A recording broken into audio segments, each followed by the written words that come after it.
खाना बहुत मजेदार है।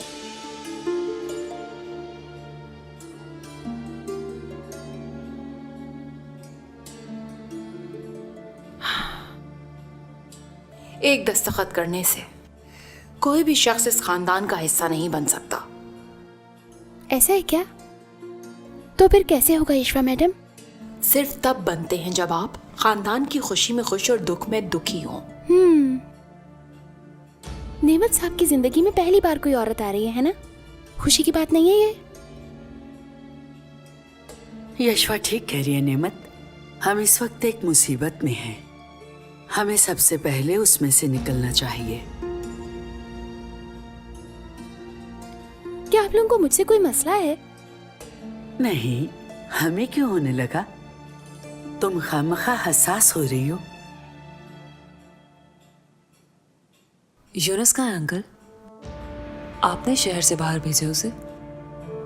हाँ बेटा, वो काम खत्म करके वापस आ जाएगा। फरहत के साथ क्या होगा अंकल? वो बहुत जल्द रिहा हो जाएगा, फिक्र मत करें, मैं ये मामला हल कर लूंगा। तुम हमेशा यही कहते हो।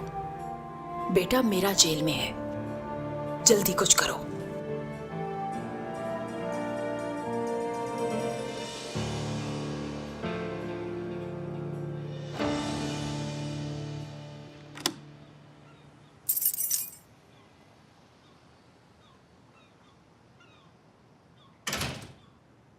कहाँ थे तुम यासिर? कितनी कॉल्स की मैंने तुम्हें। आई एम सॉरी जोया, कम से कम एक मैसेज ही कर देते। ऑफिस में बिजी था।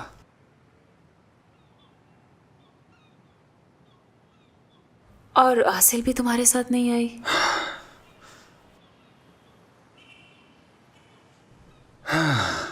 लगता है फरहत की जमानत नहीं हुई।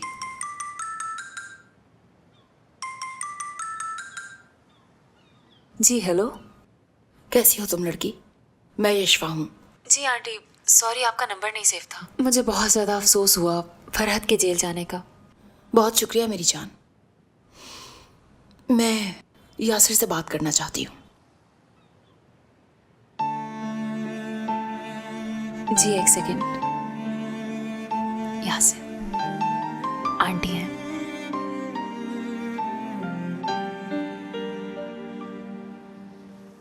आंटी वो यासिर जरा बाहर गए हैं।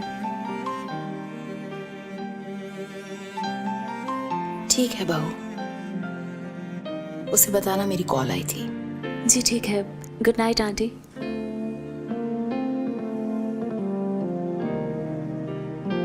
आंटी और फरहत दोनों के दरमियान एक दीवार मौजूद है। फरहत आंटी को माँ कहकर नहीं पुकारता। आंटी तो इस दीवार को तोड़ना चाहती है।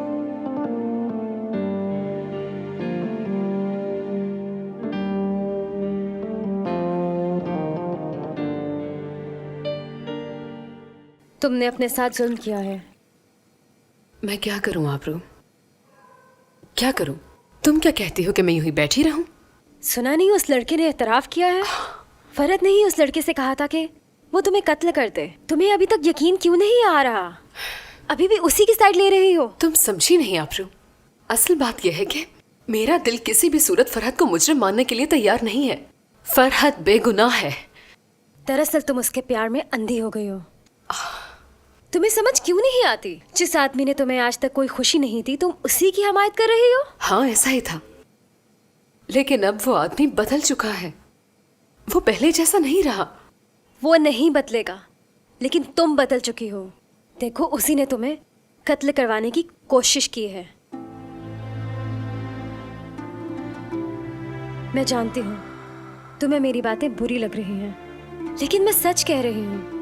फरहत पहले से ही एक कातिल है। नहीं है वो, नहीं है।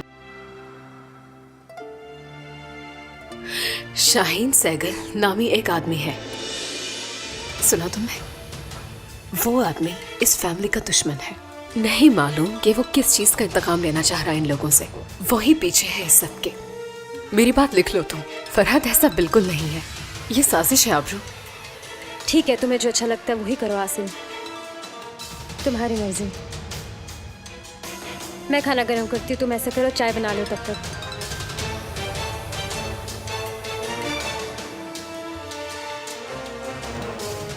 मेरे पास और कोई चारा भी नहीं है।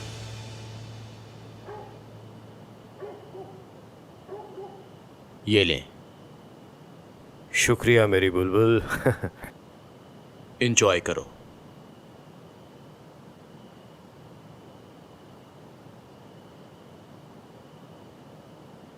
कुछ तो है जो समझ से बाहर है ना गुलशेर। ये काम उसने किया नहीं है और उसे मुजरिम कहा जा रहा है, मगर फरहत अरसलान बिल्कुल खामोश है। वो कुछ भी नहीं बोल रहे, बिल्कुल खामोश हैं वो। जैसे कि वो खुद जेल जाना चाहता हो, जैसे उसे जेल बाहर की दुनिया से बेहतर लग रही हो, यकीनन इसमें कोई राज है। जैसे वो किसी चीज से भाग रहा हो, जैसे वो अपने अंदर कुछ छुपा रहा हो। बाज़ औक़ात इंसान जहां नजर आ रहे होते हैं वहां मौजूद नहीं होते। मुझे लगता है ऐसी सिचुएशन में है वो। फरहत शायद कुछ सवालों के जवाब ढूंढ रहा है। बाज़ औक़ात खामोशी बेहतर होती है।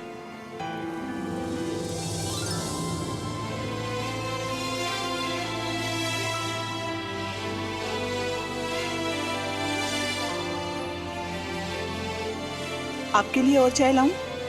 नहीं, मुझे और नहीं चाहिए रिया, शुक्रिया। शुक्रिया। फरहत साहब जेल से बाहर कब आएंगे? जल्द ही असली मुजरम पकड़ा जाएगा और मेरे कजन के साथ इंसाफ किया जाएगा। अनकरीब वो हम सबके साथ होगा, है ना गुलशेर? वो बाहर आएंगे भाई, आप परेशान मत हो। जिस फरहत अरसलान को मैं जानता हूँ वो उससे बदला जरूर लेगा जिसकी वजह से ये हुआ है। इंशाल्लाह बिल्कुल ऐसा ही होगा। चलें ठीक है, अब मैं अंदर चलती हूँ, जरूर कोई अच्छी खबर मिलेगी। इंशाल्लाह हुरिया।